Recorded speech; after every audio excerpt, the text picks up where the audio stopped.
সকল দর্শক বন্ধুদের রান্নাবাটিতে স্বাগত জানিয়ে শুরু করছি আজকের রেসিপি। ডালিয়া দিয়ে দারুণ মজাদার স্বাস্থ্যকর চটপট তৈরি হয়ে যাওয়া একটা ব্রেকফাস্ট রেসিপি। সকালে কিংবা টিফিনে যে কোনো সময় কিন্তু আপনারা এটা বানিয়ে খেতে পারেন, খেতেও দুর্দান্ত হয়। এর জন্য এক বাটি পরিমাণে ডালিয়া নিয়ে সেটাকে ভালো করে ধুয়ে নিচ্ছি। ধুয়ে সামান্য সময়ের জন্য ভিজিয়েও রাখতে পারেন, বা হাতে যদি সময় একেবারেই না থাকে ভালো করে কচলে ধুয়ে নিয়ে যে কার্চটা থাকে সেটা বার করে ঝরিয়ে নিয়ে তারপরে একটু রেখে দিয়ে এখানে নিয়ে নিতে হবে হাফ বাটি সুজি। এক বাটি ডালিয়ার সাথে হাফ বাটি সুজি নিয়ে নিচ্ছি। যেই বাটিতে ডালিয়া পরিমাপ করেছিলাম সেই বাটিরই হাফ বাটি সুজি শুকনোই পেস্ট করে নিলাম, মানে গুঁড়ো করে নিলাম আর কি। এবার যেই ডালিয়াটা ধুয়ে ঝরিয়ে রেখেছিলাম সেই ডালিয়াটা মিক্সার জারে নিয়ে নিচ্ছি। নিয়ে সামান্য একটু জল দিচ্ছি, খুব বেশি জল দেওয়ার কিন্তু প্রয়োজন নেই। সামান্য জল দিয়ে এবার এটাও ভালো করে পেস্ট করে নেব।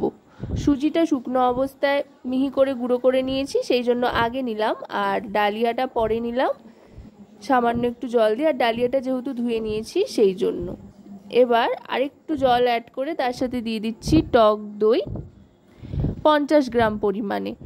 এটা কিন্তু জল ঝরানো টক দই নয়, নর্মাল টক দই।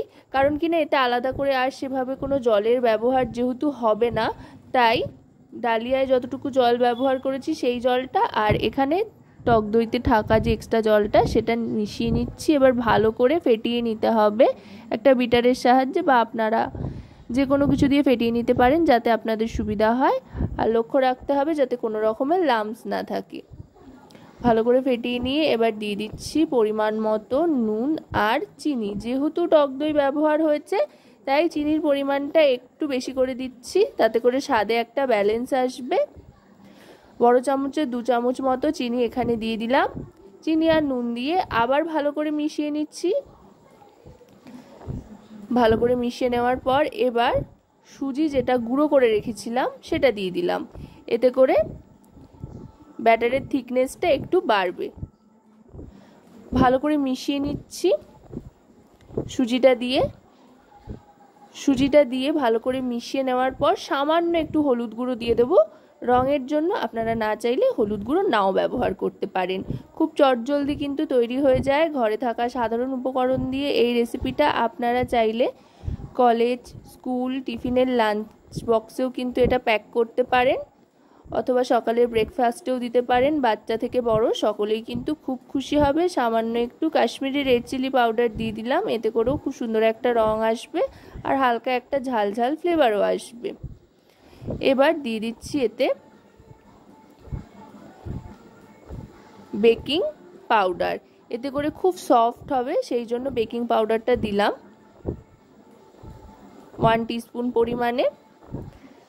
এবার বেকিং পাউডারটা দিয়ে ভালো করে মিশিয়ে নিচ্ছি। মিশিয়ে নিয়ে এবার এটা একটু রেস্টে রাখবো। রেখে তারপরে একটা হাতা নিয়ে নিয়েছি, হাতা নিয়ে দেখিয়ে দিলাম, দেখুন এইভাবেই হবে থিকনেসটা। আর এইদিকে নিয়ে নিয়েছি ফ্রাই প্যানে বেশ খানিকটা তেল দিয়ে দিয়েছি। তেলটা মিডিয়াম গরম হলে তারপরে কিন্তু আস্তে আস্তে ব্যাটারটা দিয়ে দিতে হবে। আপনারা আপনাদের পছন্দ মতো ছোট বড় যে কোনো আকৃতির দিতে পারেন। আমি ছোট ছোট প্যানকেকের সাইজে বানিয়ে নিচ্ছি। একটা দুটো করে দিয়ে দেব। ছোট ছোট করে বানালে একসাথে কিন্তু 2 কি 3টে আপনারা বানিয়ে নিতে পারেন প্যানে দিয়ে। আর যদি বড় বড় গোলা রুটির মতো করে বানান তো চাইলে সেভাবেও আপনারা বানাতে পারেন একটা একটা করে। গ্যাসের ফ্লেমটা কিন্তু মিডিয়াম টু হাইয়ের দিকে রাখতে হবে। রেখে একটু অপেক্ষা করতে হবে একটা দিক শক্ত হয়ে আসা পর্যন্ত। একটা দিক শক্ত হয়ে আসছে কিনা সেটা কিন্তু আপনারা দেখলেই বুঝতে পারবেন। দেখুন একটা দিক কিন্তু শক্ত হয়ে এসছে। এবার আস্তে করে নিয়ে উল্টে দেব। এইভাবে দুদিকটা ভালো করে লালচে করে ভেজে নিতে হবে। আশা করব রেসিপিটি আপনাদের ভালো লাগবে। ভালো লাগলে অবশ্যই রান্নাবাটি চ্যানেলটিকে সাবস্ক্রাইব করে লাইক, শেয়ার, কমেন্টের মাধ্যমে আমাদের পাশে থাকবেন। আর পাশে থাকা বেল আইকনটি অন করে দেবেন সবার আগে সমস্ত রকম নতুন রান্নার নোটিফিকেশান পাওয়ার জন্য। আর যদি রেসিপিটি আপনারা আমাদের ফেসবুক পেজ থেকে দেখেন তো অবশ্যই রান্নাবাটি ফেসবুক পেজটিকে ফলো করার অনুরোধ রইল। দেখুন কথায় কথায় কিন্তু একটা দিক খুব সুন্দর ভাজা হয়ে গিয়েছে, দেখতে যেমন লোভনীয় হয়েছে, দারুণ সুন্দর একটা গন্ধও কিন্তু ছাড়ছে। এইভাবে প্রত্যেকটা ভেজে নেব, খুব বেশি সময় কিন্তু লাগে না।